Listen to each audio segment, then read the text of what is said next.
Hai Ko, lagi ngapain? Belajar fisika dong. Ajarin aku ya Ko. Ayo, Loh, ada apa ini? mau tahu? Makanya belajar listrik dinamis dong.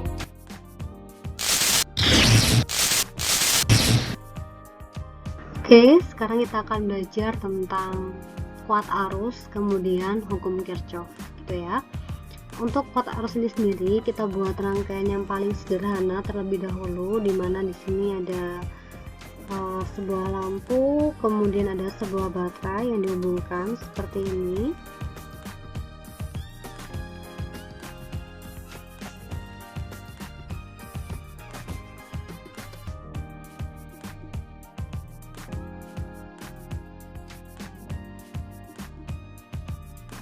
Oke, seperti ini ya.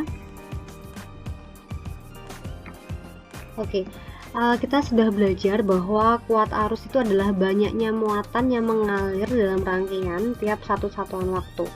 Jadi kalau misalkan dalam 1 second itu mengalir 10 kolom gitu ya, jadi arusnya itu sebesar 10 ampere. Jadi kalau misalkan ada 10 kolom yang mengalir dalam 1 second, dalam waktu 1 second, maka kuat arusnya ini adalah 10 ampere.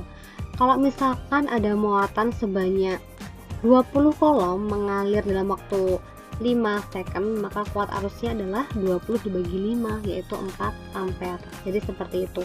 Jadi kuat arus itu adalah banyaknya muatan yang mengalir dalam rangkaian ini tiap secondnya, seperti itu.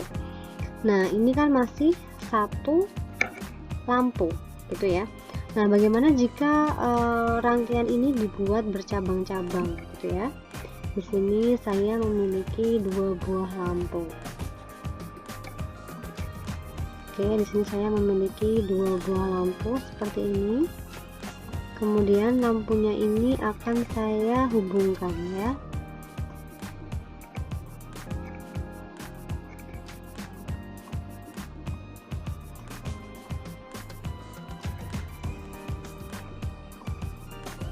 Seperti ini.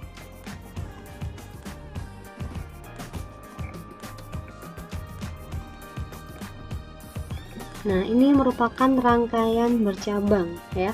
Untuk mengetahui kuat arusnya, maka kita perlu memasang dengan yang namanya ampere meter. Oke, kita pasang ampere meter. Jangan lupa untuk ampere meter ini masangnya secara seri ya. Untuk ampere meter masangnya secara seri.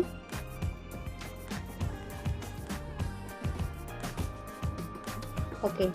Di sini kita ketahui bahwa sumber tegangan atau baterainya ini menghasilkan arus sebesar 1,35 ampere. Ya, ini menghasilkan 1,35 ampere. Kemudian di sini ada titik percabangan ya. Di sini ada titik percabangan. Nah, ketika mengalami titik percabangan ini ke sebelah kiri, arusnya sebesar 0,9 ampere. Sedangkan ke atas ini arusnya sebesar 0,45 ampere. Jadi arus yang masuk ke dalam titik percabangan nilainya 1,35 ampere, sedangkan arus yang keluar dari titik percabangan ini nilainya adalah 0,9 ditambah 0,45, totalnya adalah 1,35. Jadi arus yang masuk itu nilainya harus sama dengan arus yang keluar, seperti itu. Kalau misalkan yang masuk nilainya 1,35 ampere, maka arus yang keluar nilainya juga harus 1,35 ampere. Nah, di sini 0,45 masuk ke bawah, kemudian 0,9 ini masuk, keluarnya berapa di sini? Keluarnya adalah 1,35. Jadi arus yang masuk sama dengan yang keluar. Yang masuk 0,45 ditambah 0,9, yang keluar 1,35.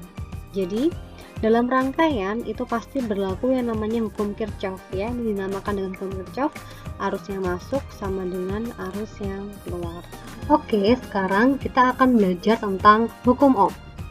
Seperti kita ketahui, untuk hukum Ohm rumusannya adalah V sama dengan I dikalikan R, di mana V-nya itu merupakan tegangan dan satuannya adalah volt, sedangkan R adalah resistansi atau hambatan, satuannya ohm, sedangkan I itu adalah arus listrik, satuannya adalah ampere.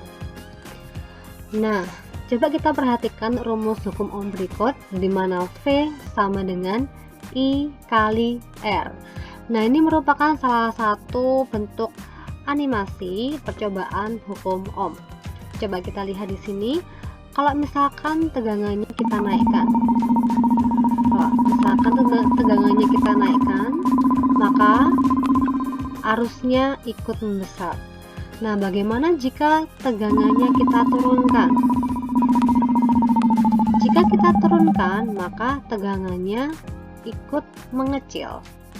Jadi dari sini kita ketahui bahwa jika tegangannya membesar, maka arusnya ikut membesar. Jika tegangannya mengecil, maka arusnya ikut mengecil. Dari sini kita ketahui bahwa tegangan dan arus itu sebanding. Nah, coba kita kembalikan ke semula. Nah, sekarang bagaimana dengan R atau hambatan? Kalau misalkan R-nya berubah, apakah arusnya ikut berubah? Coba kita lihat. Jika hambatannya kita naikkan, justru arusnya akan mengecil. Nah, bagaimana jika hambatannya kita turunkan? Jika hambatannya kita turunkan, maka arusnya akan membesar. Oke. Nah, ternyata di sini dapat kita ketahui bahwa hambatan dan kuat arus itu berbanding terbalik. Jika hambatannya membesar, maka arusnya mengecil. Kemudian, jika hambatannya mengecil, maka arusnya membesar. Nah, kemudian apakah aplikasi ini sudah sesuai dengan perhitungannya? Coba kita lihat ya.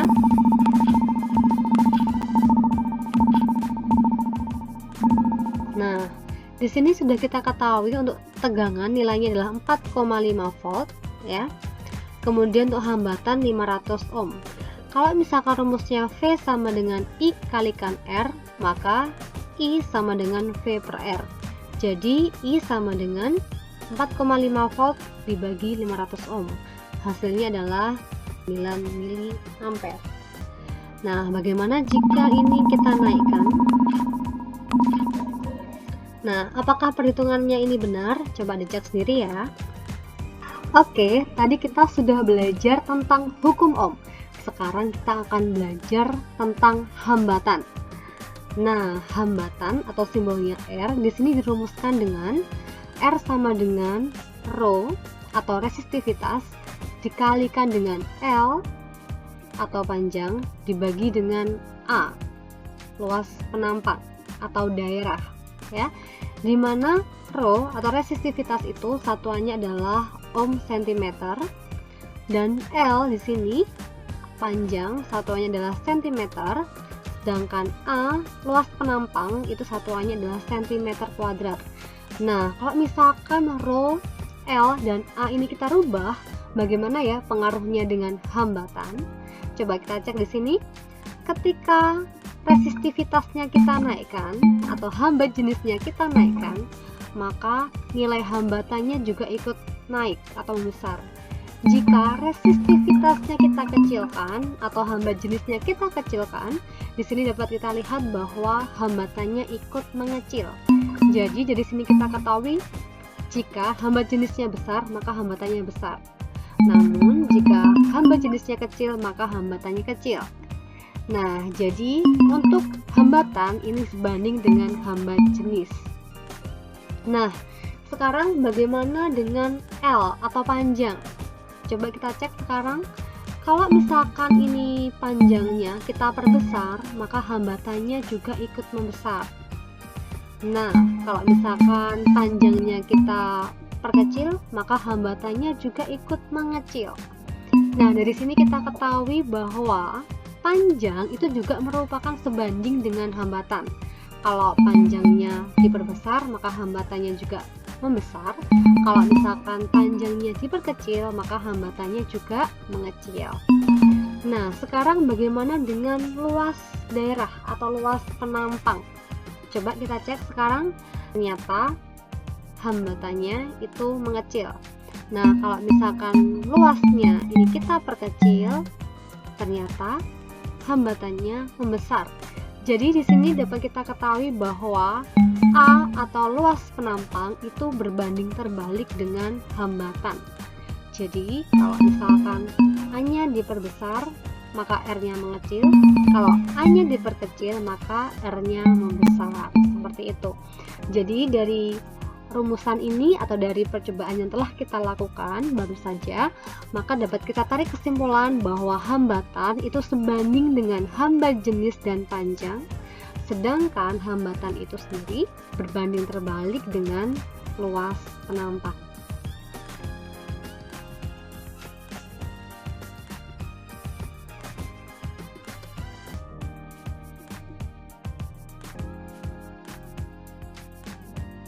Pertama kali di sini saya akan memperkenalkan dulu tentang keterangannya. Yang sebelah kiri, ya sebelah kiri ini adalah alat-alat yang bisa kita gunakan dalam praktikum yang akan kita lakukan ini nanti. Dimana praktikumnya adalah secara virtual. Kemudian yang sebelah kanan ya, yang sebelah kanan ini merupakan kita bisa memilih ya, apakah nanti terlihat nilainya atau hanya label saja seperti itu. Kemudian tampilan arusnya seperti kita ketahui ada tampilan arus secara konvensional dan arus elektron gitu ya.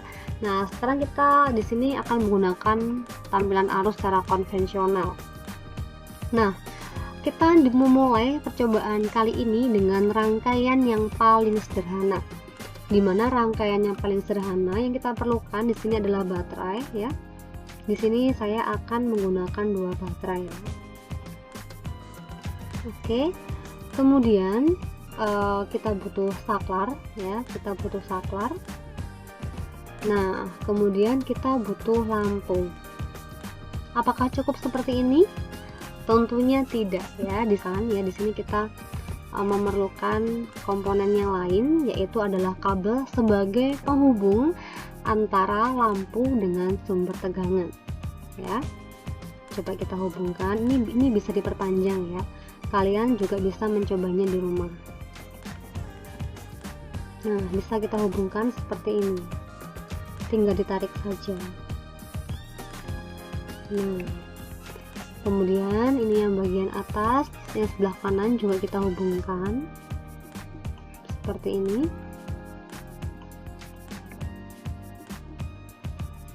Oke. Kemudian ini yang terakhir. Nah, seperti ini. Di sini kita lihat ya, di sini kita lihat bahwa lampunya itu belum menyala. Nah, kenapa kok lampunya belum menyala? Nah, di sini kita lihat bahwa saklarnya ini masih terbuka. Kalau saklarnya belum terhubung dan masih terbuka, ini dinamakan rangkaian terbuka ya. Karena ini belum terhubung, pastinya lampunya tidak menyala. Nah, ini yang dinamakan dengan rangkaian terbuka. Jadi arus listrik itu tidak dapat mengalir dalam rangkaian terbuka. Kalau misalkan saklarnya kita tutup ya, ini namanya adalah rangkaian tertutup. Nah, dalam rangkaian tertutup inilah arus listrik bisa mengalir dalam suatu rangkaian. Kalau kita lihat di sini ya, arusnya mengalir dari kutub positif menuju kutub negatif. Tapi kalau misalkan tampilan arusnya kita pilih sebagai elektron, maka mengalirnya akan sebaliknya. Seperti itu. Nah, jadi di sini kita menggunakan arus secara konvensional, yaitu arus mengalir dari kutub positif menuju kutub negatif. Seperti itu. Oke, ini adalah rangkaian yang paling sederhana ya. Jadi di sini ada baterai, ada saklar, ada lampu dan ada kawat penghantar. Seperti itu. Nah, di sini sudah kita lihat juga bahwa di sini hambatannya adalah 10 ohm. Kemudian di sini ada baterai, masing-masing baterai ini nilainya 9 volt. Karena kedua baterainya ini dirangkai secara seri ya, maka untuk tegangan totalnya ini nilainya adalah 18 volt. Nah, kalau kita mau mengukur tegangan ya, kita menggunakan apa? Kita menggunakan alat yang dinamakan dengan voltmeter. Voltmeter ini adalah alat yang digunakan untuk mengukur tegangan ya. Bagaimana cara mengukurnya? Kalau misalkan kita menggunakan voltmeter, maka voltmeter ini bisa dipasangkan paralel ya, bisa dipasangkan paralel dengan baterai yang akan kita ukur. Nah, bagaimana cara memasangnya? Seperti ini, tinggal ditaruh di sini aja. paralel ya. Paralel artinya ada percabangan ya. Nah, di sini ada cabangnya. Voltmeternya saya taruh sebelah sini, maka di sini ada percabangan. Ketika saya taruh sebelah kanan, maka di sini juga ada percabangan. Seperti itu. Jadi untuk voltmeter itu dipasang secara paralel seperti ini. Di sini terlihat bahwa tegangannya nilainya adalah 18 volt ya. Tegangannya adalah 18 volt. Dari mana? Dari 9 ditambah 9. Kenapa kok 9 tambah 9? Karena kita menggunakan dua baterai dan masing-masing baterai nilainya adalah 18 volt. Nah, sekarang bagaimana caranya kita mengukur kuat arus dalam rangkaian ini? Nah, tadi kita sudah mengukur tegangan ya menggunakan voltmeter. Sekarang kita akan mengukur kuat arus. Kuat arusnya menggunakan apa? Kuat arusnya menggunakan ampermeter yang ini ya. Untuk kuat arus kita menggunakan ampermeter. Nah, cara memasang ampermeter di sini ya, kita memasang dalam rangkaian seri. Nah, bagaimana supaya tidak bercabang? Maka ini kita putus terlebih dahulu. Nah, oke ya. Kita putus terlebih dahulu ini rangkaiannya ya. Seperti ini. Kemudian ampermeternya baru kita pasang ya. Ampermeternya baru kita pasang. Seperti ini. Nah, di sini arus kembali mengalir ya. Jadi artinya apa? Untuk mengukur ampermeter atau untuk mengukur arus kita bisa menggunakan ampermeter seperti ini. Nah, di sini tidak ada titik percabangan ya karena ini lurus saja seperti ini. Ampermeter ini bisa kita letakkan di mana aja ya. Bisa kita taruh sebelah kanannya lampu, bisa ditaruh sebelah kirinya lampu, bisa ditaruh di ruas kiri, ruas kanan atau kiri kanannya baterai juga bisa. Sini ya arusnya terbaca 1,8 ampere. Nah, bagaimana untuk mengukur tegangannya lampu ini? Maka ini voltmeternya bisa kita pasang secara paralel dengan lampu ini. Nah, di sini tegangannya terbaca 18 volt ya. Jadi ini sesuai dengan perumusan hukum Ohm di mana V sama dengan I dikalikan R. Ini adalah 1,8 ampere, sedangkan R-nya adalah 10 ohm. Jadi 1,8 kali 10 adalah 18 volt, gitu ya. Nah, ini untuk percobaannya bisa kalian coba di rumah menggunakan praktikum secara virtual. Oke, tadi kalian sudah belajar mengenai rangkaian listrik sederhana. Sekarang kita akan mencoba belajar untuk rangkaian seri menggunakan virtual lab. Oke, di sini kita akan menggunakan sebuah baterai dengan dua buah lampu. Seperti ini.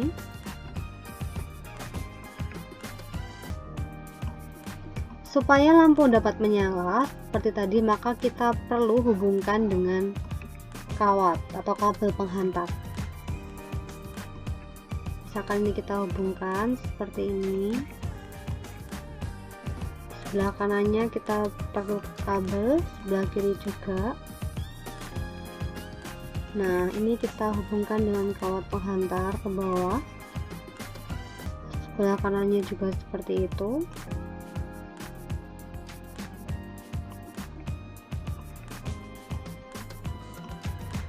Nah, di sini kita juga akan memberikan saklar. Nah, seperti ini. Nah, kalau misalkan rangkaiannya kita tutup seperti ini, maka lampunya dapat menyala. Nah, di sini kita akan menentukan terlebih dahulu berapakah arus yang mengalir dalam rangkaian seri ini. Nah, dalam rangkaian seri, apakah arusnya sama? Dimanapun ampermeter kita tempatkan. Sekarang kita coba. Kalau misalkan ampermeter itu kita taruh di sebelah kanannya lampu seperti ini.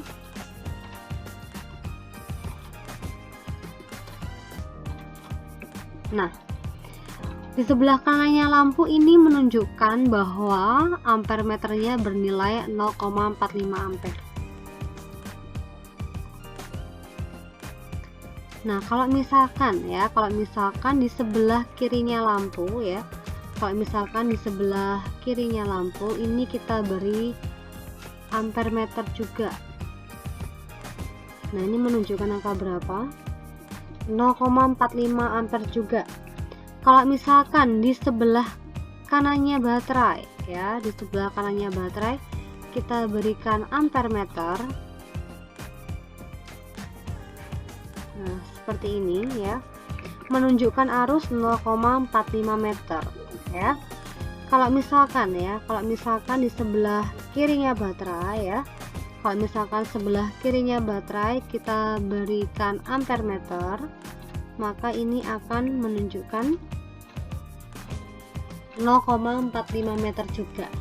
Jadi dari sini kita ketahui bahwa ya, dimanapun ampere meter ini akan diletakkan ya, dimanapun ampere meter ini diletakkan, maka akan menunjukkan nilai arus yang sama.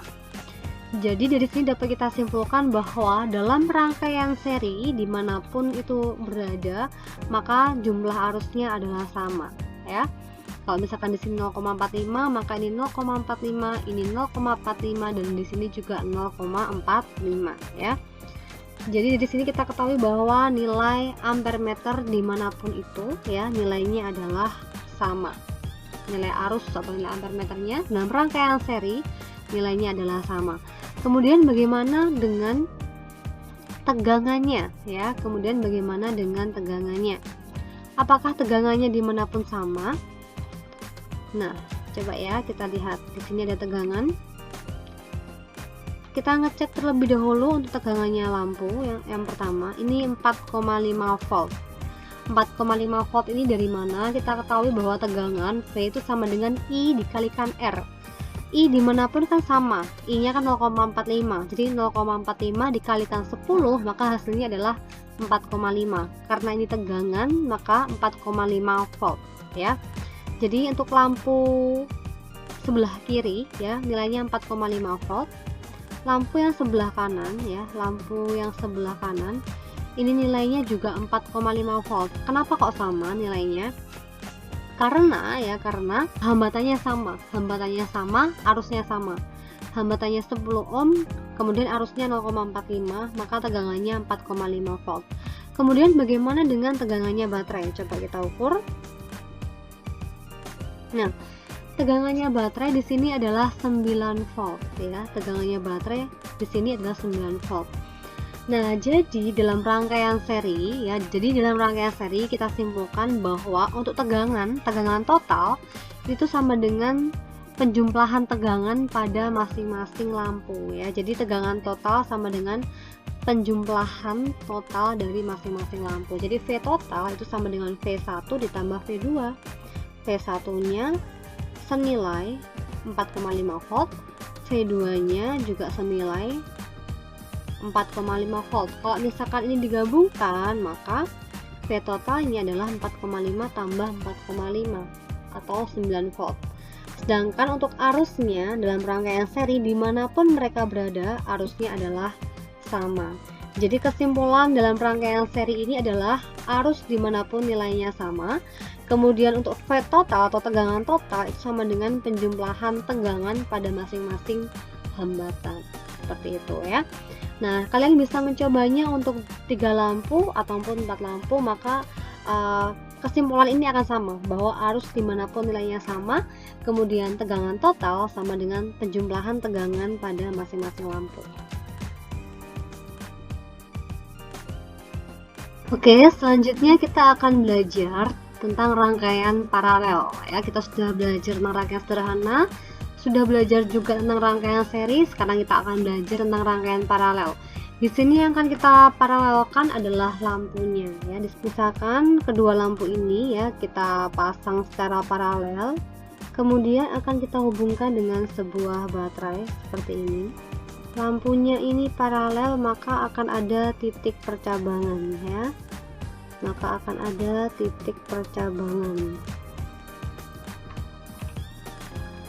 Nah, kalau ini masih belokan ya, kalau ini namanya belokan, titik percabangan itu berarti seperti ini.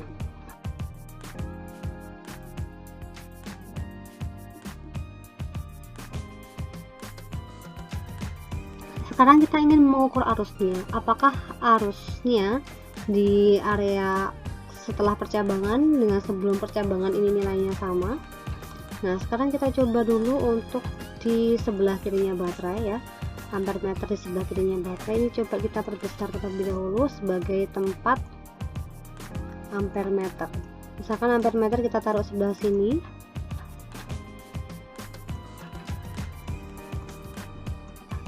Oke, ini ampere meternya menunjukkan nilai 1,8 ampere ya. Otomatis sebelah kanannya ini juga 1,8, 1,8, 1,8 juga 1,8 seperti itu. Karena ini belum ada titik percabangan. Nah, yang sebelah sini, nah berapakah ya? Berapakah nilai ampere meternya? Coba kita lihat.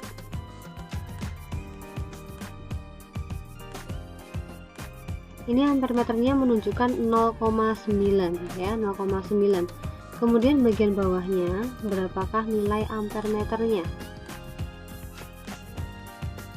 Nah, ini 0,9, ini juga 0,9.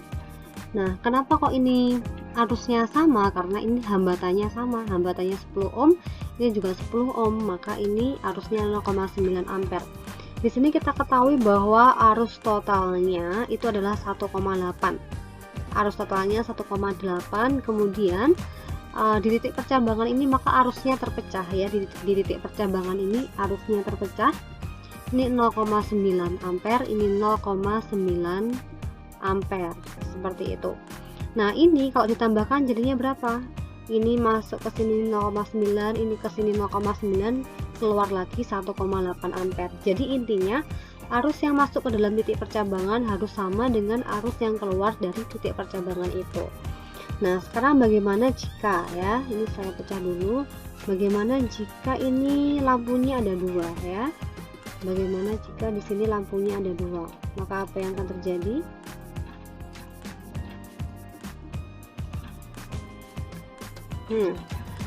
Seperti ini ya. Sekarang yang di bagian atas stop 0,9, yang di bagian bawah ini 0,45. Kenapa kok ini arusnya lebih kecil? Ini arusnya lebih kecil karena ini hambatannya besar ya. Kalau bagian atas hambatannya adalah 10 ohm, yang bagian bawah ini hambatannya adalah 20 ohm. 10 tambah 10 20. Tadi kita sudah pelajari di hukum ohm, jadi ketika hambatannya besar maka arusnya kecil. Ketika hambatannya kecil maka arusnya besar. Nah, ini juga berlaku hukum Kirchhoff ya. Jadi ini yang arus yang masuk ke titik percabangan adalah 1,35, yang keluar dari titik percabangan adalah 0,45, ini 0,9. Menuju ke sini arusnya ini 0,9, kemudian ini menuju ke sini arusnya adalah 0,45. Jadi 0,9 ditambah 0,45 itu 1,35 ampere. Jadi arus yang masuk ke titik percabangan sama dengan arus yang keluar. Sama halnya di sebelah kanan juga seperti itu, arus yang masuk 1,35, yang keluar juga totalnya harus 1,35, seperti itu. Nah, kemudian bagaimana dengan tegangannya? Apakah tegangannya sama? Coba kita cek di sini untuk baterai ya. Untuk baterai ini tegangannya adalah 9 volt. Kemudian untuk lampu ini ya, untuk lampu ini 9 volt ya. Kemudian di titik percabangan ini coba kita cek, di titik percabangan nilainya juga 9 volt. Jadi dalam rangkaian paralel tegangannya sama. Di lampu ini 9 volt, di titik percabangan 9 volt ya. Kemudian di baterai nilainya juga 9 volt. Jadi dalam rangkaian paralel nilai tegangannya adalah sama. Nah, jadi ini totalnya 9 ya. Jadi yang atas ini tegangannya 9 volt, yang bawah ini ya, yang bawah ini tegangannya juga 9 volt. Nah, coba kita lihat di sini. Nah, totalnya juga masih 9. Kedua lampu ini itu hambatannya sama dan ini arusnya juga sama. Nah, ini nilainya 4,5 volt. Lampu yang ini nilainya 4,5 volt tegangannya. Karena ini rangkaian seri, maka tegangan total dalam rangkaian ini kita tambahkan yang bagian bawah. Totalnya adalah 9 ya. Jadi dalam rangkaian paralel intinya tegangan total itu sama dengan tegangan baterainya sendiri. Jadi 9 volt 9 volt seperti itu. Kemudian untuk arusnya itu nilainya berbeda. Jadi arus yang masuk sama dengan arus yang keluar. Sedangkan untuk tegangannya nilainya adalah tetap seperti itu.